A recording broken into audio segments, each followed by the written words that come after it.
ಮಾಧ್ಯಮದ ಗೆಳೆಯರಿಗೆ ಕರ್ನಾಟಕ ರಕ್ಷಣಾ ವೇದಿಕೆ ರಾಜ್ಯ ಸಮಿತಿ ಕರೆದಿರುವಂಥ ಪತ್ರಿಕಾ ಗೋಷ್ಠಿಗೆ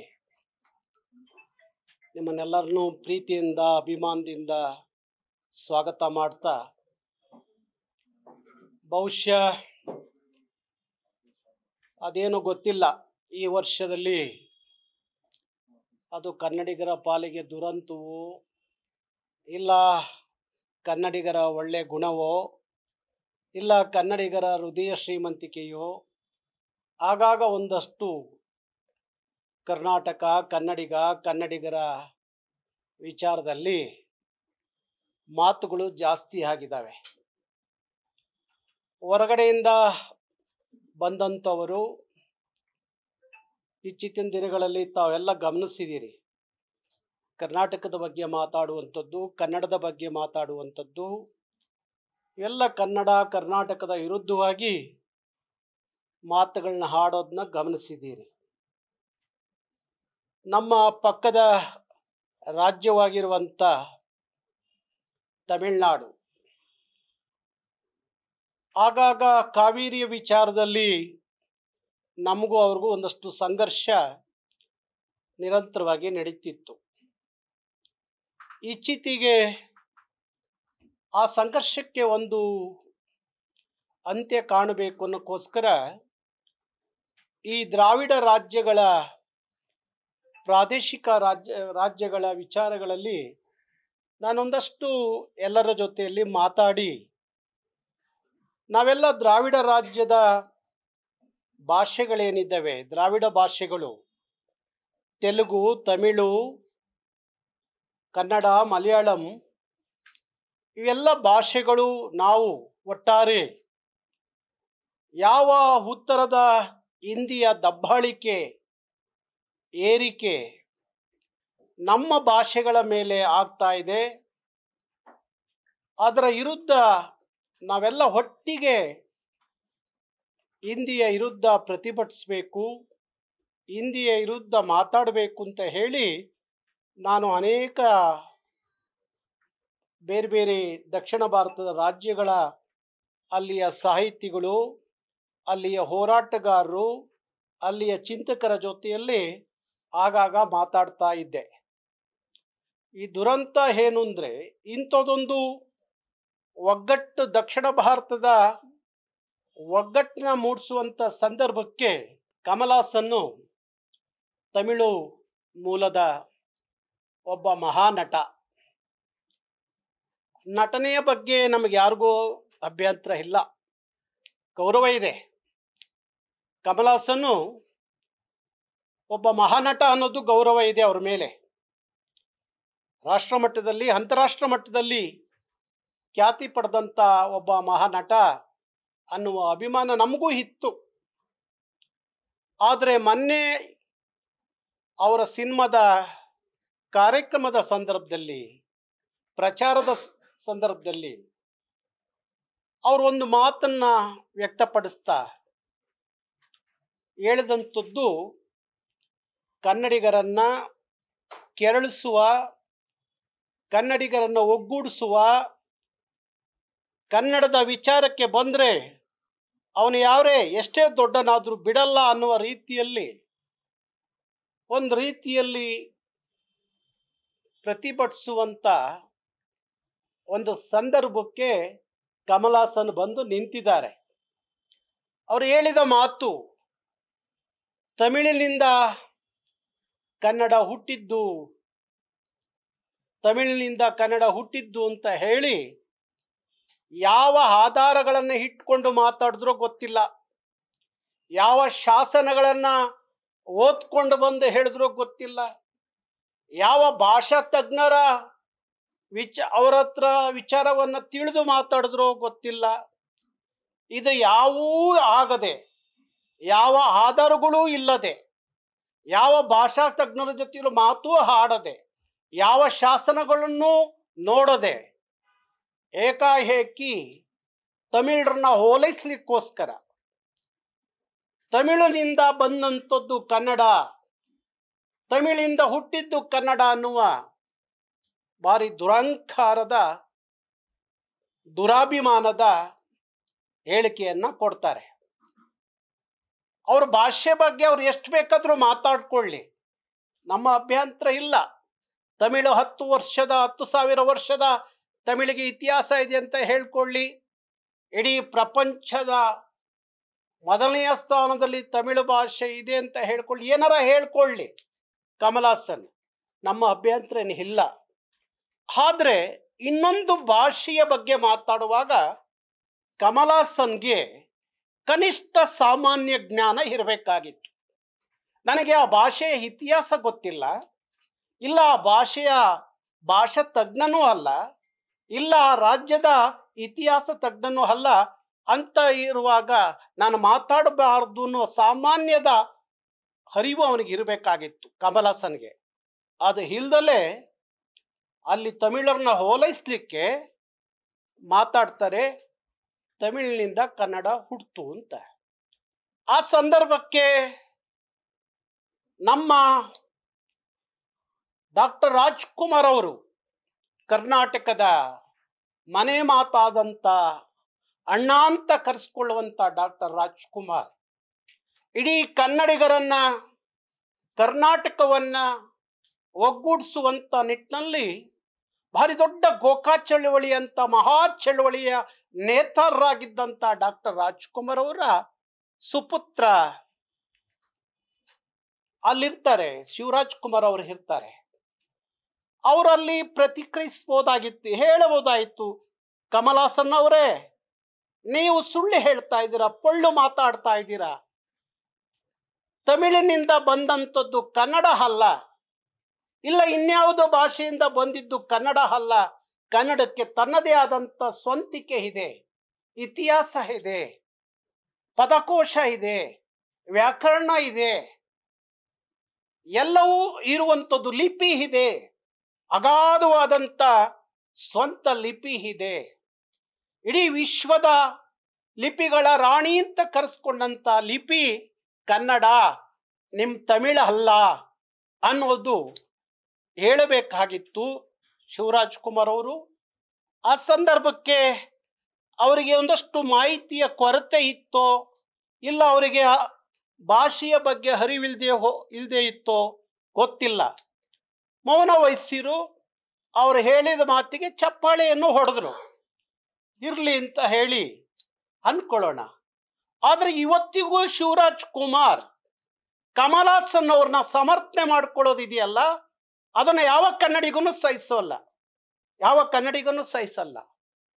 ಶಿವರಾಜ್ ಕುಮಾರ್ ಒಬ್ಬ ಶ್ರೀಸಾಮಾನ್ಯ ಯಾರೋ ಒಬ್ಬ ವ್ಯಕ್ತಿ ಆದರೂ ಕನ್ನಡಿಗರು ಸಹಿಸ್ಕೊಳ್ಳಲ್ಲ ಅನ್ನುವಾಗ, ಕನ್ನಡ ನನ್ನ ಸರ್ವಸ್ವ ಅಂತ ಹೇಳ್ತಿದ್ದಂಥ ಡಾಕ್ಟರ್ ರಾಜ್ಕುಮಾರ್ ಅವರು ಒಂದು ಸಾರ್ವಜನಿಕ ಕಾರ್ಯಕ್ರಮದಲ್ಲಿ ರಾಜ್ಕುಮಾರ್ ಅವರು ಒಂದು ಮಾತು ಹೇಳ್ತಾರೆ. ಯಾರು ಹೇಳ್ತಾರೆ, ನಿಮ್ಮ ಬಾಯಲ್ಲಿ ಕನ್ನಡ ಕೇಳಲಿಕ್ಕೆ ಭಾರಿ ಖುಷಿ ಆಗುತ್ತೆ ಅಂದಾಗ ರಾಜ್ಕುಮಾರ್ ಹೇಳ್ತಾರೆ, ನನ್ನ ಬಾಯಲ್ಲಿ ಕನ್ನಡ ಕೇಳಲಿಕ್ಕೆ ಖುಷಿ ಆಗಲ್ಲ, ಕನ್ನಡ ನನಗೆ ಮಾತಾಡಲಿಕ್ಕೆ ಖುಷಿ ಆಗುತ್ತೆ ಅಂತ ಹೇಳಿದಂಥದ್ದು ಡಾಕ್ಟರ್ ರಾಜ್ಕುಮಾರ್. ಕನ್ನಡವನ್ನ, ಕರ್ನಾಟಕವನ್ನ, ಕನ್ನಡಿಗರನ್ನ ತನ್ನ ಆತ್ಮದಲ್ಲಿ ಭಾರಿ ಗೌರವದಿಂದ, ಪ್ರೀತಿಯಿಂದ, ಅಭಿಮಾನದಿಂದ, ಅಭಿಮಾನಿಗಳೇ ನನ್ನ ದೇವರು, ಕನ್ನಡದ ಅಭಿಮಾನಿಗಳೇ ನನ್ನ ದೇವರು ಅಂತ ಕರೆದಂಥವ್ರು ಡಾಕ್ಟರ್ ರಾಜ್ಕುಮಾರ್.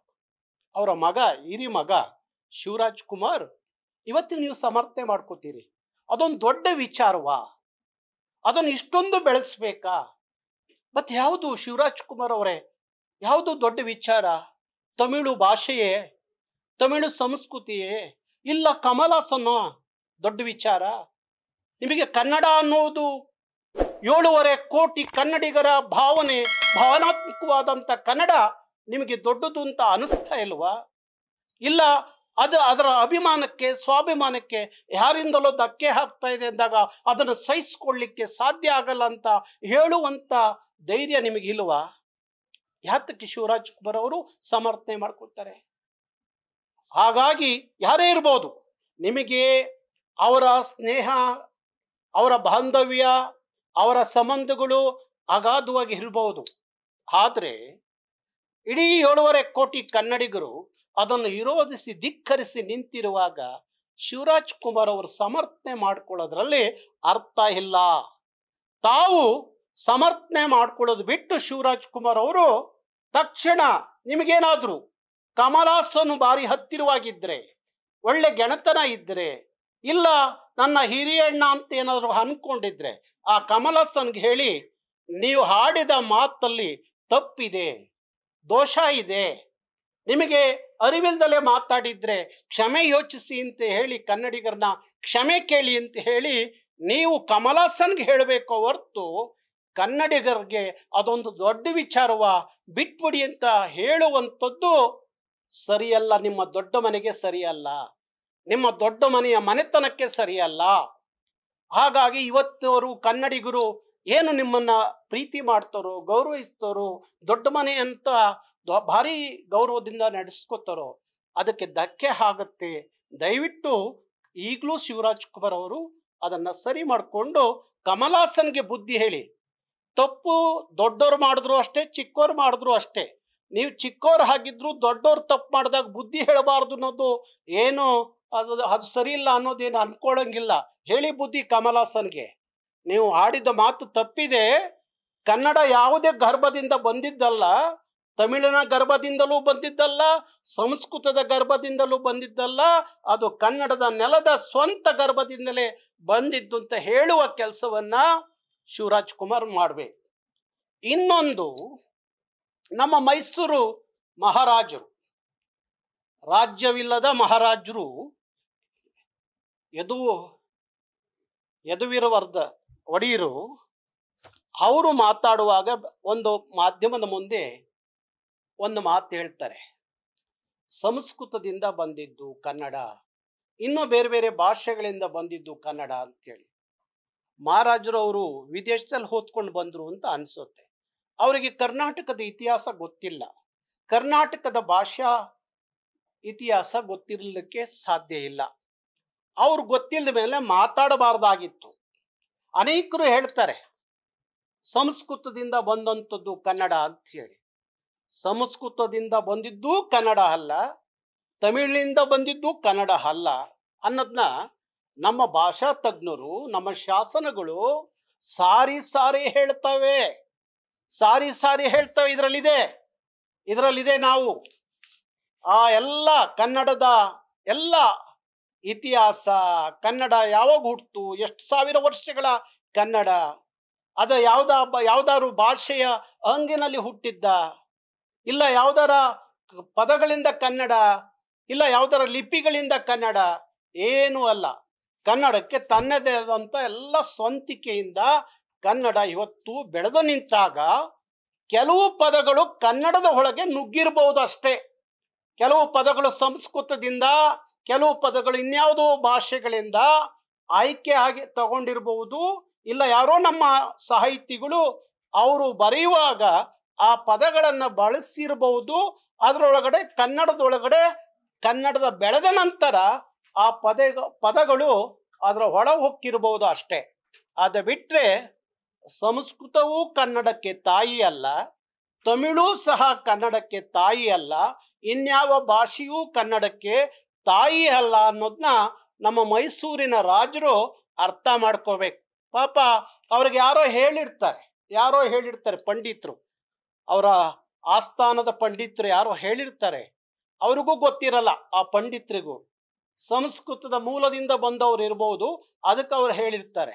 ನಾನು ಸಾರಿ ಹೇಳ್ತಾ ಇದ್ದೀವಿ. ಕರ್ನಾಟಕ ರಕ್ಷಣಾ ವೇದಿಕೆ ಉದಯವಾಗಿ 26 ವರ್ಷ ಆದ್ರೂ ಈ ಮಾತು ಹೇಳ್ತಾ ಇದ್ದೀವಿ. ಇದು ಯಾವ ಗರ್ಭದಲ್ಲಿ ಹುಟ್ಟಿದಂಥ ಭಾಷೆ ಕನ್ನಡ ಅಲ್ಲ ಅಂತ ಹೇಳಿ. ಹಾಗಾಗಿ ಅವರಾಗ್ಲಿ, ಮತ್ತೆ ಸಿನಿಮಾ ನಟಿ ರಮ್ಯಾ ಅವರು ಏನೋ ಒಂದು ಹೇಳಿಕೆ ಕೊಟ್ಟಿದ್ರು. ಇದನ್ನ ದೊಡ್ಡದಾಗಿ ಅವರ ಸಿನಿಮಾಗಳನ್ನ ತಡೆಯುವಷ್ಟು ದೊಡ್ಡದಲ್ಲ ಈ ವಿಚಾರ, ಅದು ಬಿಟ್ಬಿಡಿ ಅಂತ ಹೇಳುವಂತ ನಮ್ಮ ಸಿನಿಮಾ ನಟರು ನಟಿಯರು ನೋಡಿ, ಅವ್ರಿಗೆ ಆ ತಮಿಳ್ನಾಡಿನ ಒಬ್ಬ ಸಾಮಾನ್ಯ ಕಲಾವಿದರನ್ನು ಮಾತಾಡಿಸಿ ಅವ್ರ ಭಾಷೆ ವಿಚಾರದಲ್ಲಿ ಅವ್ರು ಎಷ್ಟು ಚೆಂದಾಗಿ ಹೇಳ್ತಾರೆ. ನಮ್ಮವರು ವಿಶ್ವಮಾನವರು, ಎಲ್ಲರೂ ವಿಶ್ವಮಾನವರಾಗ್ಬಿಡ್ತಾರೆ. ಅವರಿಗೆ ಭಾಷೆ ಇಲ್ಲಿ ನೆಲ ಜಲ ಯಾವುದೇ ವಿಚಾರದಲ್ಲಿ ನಮ್ಮ ಕನ್ನಡದ ಸಿನಿಮಾದವರು ಮಾತಾಡೋದು ಭಾರಿ ಕಡಿಮೆ. ಅದರಲ್ಲಿ ಉಪದೇಶ ಮಾಡೋಕ್ಕೆ ಅಂತ ಇಂಥವ್ರು ಯಾರೋ ಉಳಿದಿರ್ತಾರೆ. ಅದಕ್ಕೆ ಹೇಳ್ತಾ ಇದ್ದೀನಿ ರಮ್ಯ ಅವರೇ, ಉಪದೇಶ ಮಾಡಬೇಡಿ. ನಿಮ್ಮ ಉಪದೇಶ ತಗೊಳ್ಲಿಕ್ಕೆ ಇಲ್ಲಿ ಯಾರೂ ಇಲ್ಲ. ಕನ್ನಡದ ವಿಚಾರಕ್ಕೆ ಬಂದರೆ ನೋಡಿ, ರಾಜರತ್ನಂ ಅವರು ಒಂದು ಮಾತು ಹೇಳ್ತಾರೆ.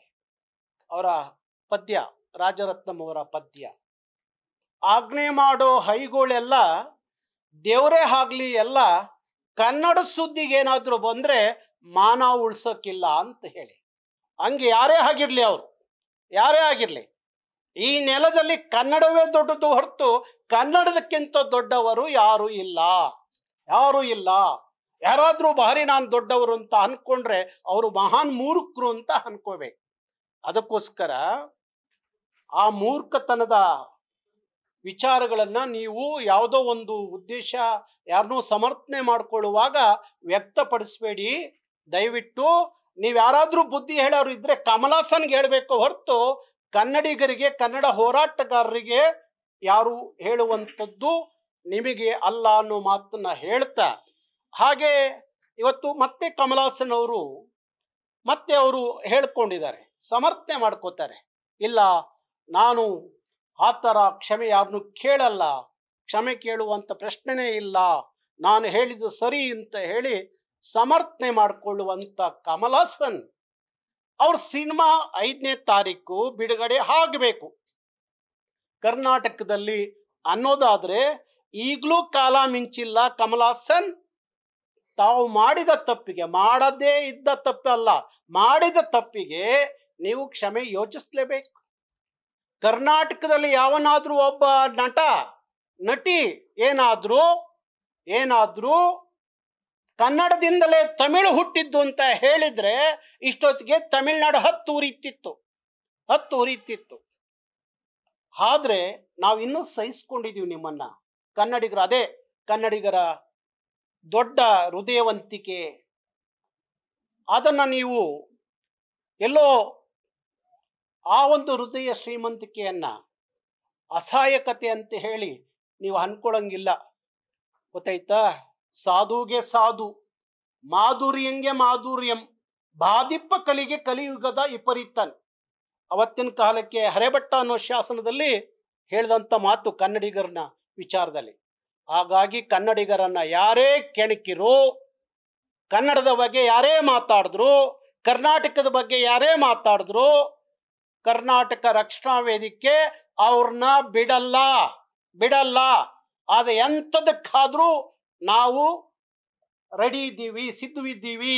ನಮ್ಮನ್ನು ಇನ್ನೂ 100 ಕೇಸ್ ಹಾಕ್ರಿ, ನಮ್ಮ ಮೇಲೆ ಇನ್ನೂ 10 ಬಾರಿ ಜೈಲಿಗೆ ತೊಗೊಂಡೋಗಿಡ್ರಿ. ಕನ್ನಡದ ವಿಚಾರಕ್ಕೆ ಬಂದರೆ, ಕರ್ನಾಟಕದ ವಿಚಾರಕ್ಕೆ ಬಂದರೆ, ಕನ್ನಡಿಗರ ವಿಚಾರಕ್ಕೆ ಬಂದರೆ ಯಾರನ್ನೂ ಕರ್ನಾಟಕ ರಕ್ಷಣಾ ವೇದಿಕೆ ಬಿಡಲ್ಲ ಅನ್ನೋ ಮಾತನ್ನು ಹೇಳ್ತೀವಿ. ಹಾಗೆ ಕಮಲಾಸನ್ಗೂ ಅಷ್ಟೇ, ಅವರು ಕ್ಷಮೆ ಯೋಚಿಸದೆ ಹೋದರೆ ಅವರ 5ನೇ ತಾರೀಕು ಬಿಡುಗಡೆ ಆಗುವಂಥ ಸಿನಿಮಾ ಏನಿದೆ ಅದು ಕರ್ನಾಟಕದಲ್ಲಿ ಬಿಡುಗಡೆ ಆಗಲಿಕ್ಕೆ ಬಿಡಲ್ಲ ಕರ್ನಾಟಕ ರಕ್ಷಣಾ ವೇದಿಕೆ ಅನ್ನೋದನ್ನ ಹೇಳಬೇಕಾಗಿತ್ತು. ಅದಕ್ಕೆ ನಾನು ಮಾಧ್ಯಮದ ಗೆಳೆಯರನ್ನ ಇಲ್ಲಿ ಕರೆದಂಥದ್ದು. ಈಗಲೂ ಶಿವಣ್ಣ ಕಾಲ ಮಿಂಚಿಲ್ಲ.